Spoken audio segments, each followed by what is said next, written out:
Let's go ahead and use what we know about quadratic equations to solve word problems. And this is from Pizzazz page 105. Just a reminder about how kind of some of the steps that we use whenever we have a word problem. The first thing that we're going to want to do is we want to define what the variable is. This is a super important step that a lot of students want to skip because they want to save time. But it's important that we define our variable because when we actually go ahead and solve for the variable, we need to know what it is we're defining, and we also need to know if there are some exclusions or some limitations when we're defining that variable. Number two, we're going to create our equation, and this we're just looking for keywords like the sum or more than or less than, things like that. We're going to solve, we're going to find, x equals a number, and then we're going to go ahead and make sure we're using that variable to actually answer the question. A lot of times the answer won't be what your variable is. You actually have to do something with your variable. So let's go ahead and do example number 2 from the worksheet. And it says 15 less than the square of a number is the same as twice the number. Find what the number is. So things that should be standing out to me is this 15 less than. That means I'm going to be subtracting. The square of a number, that tells me I'm going to be having the number squared. That tells me I'm going to be working with the quadratic. Is the same as, that's our equal sign. So I'm just going to go ahead. I'm going to define my number as x. So x is going to be my number. There's really no limitations on that one. I'm going to create my equation. Okay, 15 less than the square of a number. This does not mean 15 minus. This is I'm taking 15 away from what? From the square of a number. So if I square the number and then 15 less than that, I'm subtracting 15 from that, is the same as twice the number, 2 times the number. So I have created my equation, just kind of translating the words into mathematical symbols. Now I'm going to go ahead and solve. Since this is a quadratic, I want to get everything equal to one side. I want to have the quadratic equal 0. So I'm going to subtract 2x, and I'm going to get x squared minus 2x minus 15 equals 0. I'm going to go ahead, this is going to factor out nicely.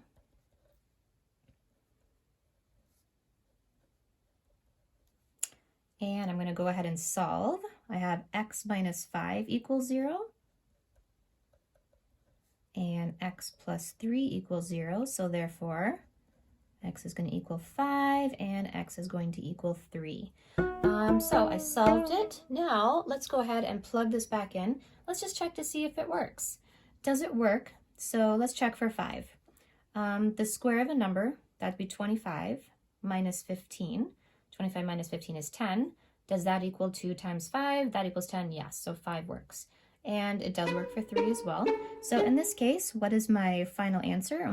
My number, I actually have 2 numbers that will work for this, and my numbers are 3 and 5. Let's go ahead and do a problem that has some limitations with it. Find 2 consecutive, positive, odd integers. Okay, so that's a lot of limitations right there. Whose product is, we're talking about the answer to a multiplication problem, is 35. Well, let's go ahead and just define my variable. X is going to be my first integer. So I'm looking for a whole number. I know it has to be positive. So just in here, I know it has to be positive, and I know it has to be odd. It cannot be even. Now, consecutive means they're coming right after each other. So like 7, 8, 9, or 99, 100, and 101. So how would I write my next term, my second integer, in terms of x? Well, it would just be 1 more than x. So x plus 1. So here's my first, and then here's my second. And these are consecutive because this is just 1 more than the first one. And I also know that this one has to be positive. Oh, you know what? In this case, this is not true. These would be consecutive, but I forgot about both of them have to be odd. Well, if this was an odd number, and then I added 1 to it, this technically would end up being an even number. So that is not okay. In order to get an odd number followed by the next odd number, I would actually have to add 2 to it. So consecutive odd integers would be like 3, 5, 7, 9.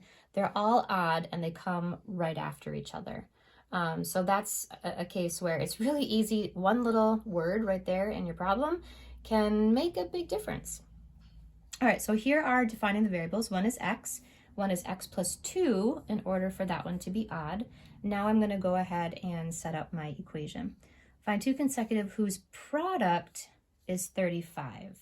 Well, that means when I multiply these two,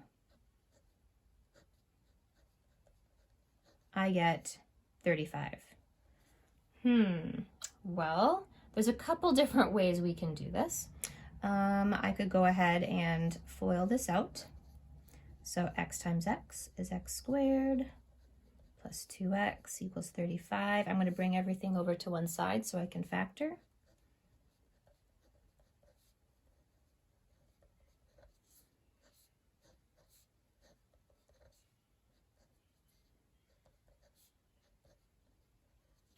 Okay. Now when I go ahead and set each of these equal to 0, I'm going to get x equals -7 and x equals +5. So I went ahead and solved. Now is our last step. Now we have to take a look at our numbers, at our answers, and go, okay, are there any that I have to throw out? For mine, I know that they had to be consecutive positive. I have -7, but that is not a positive number, so I am going to just cancel that one out.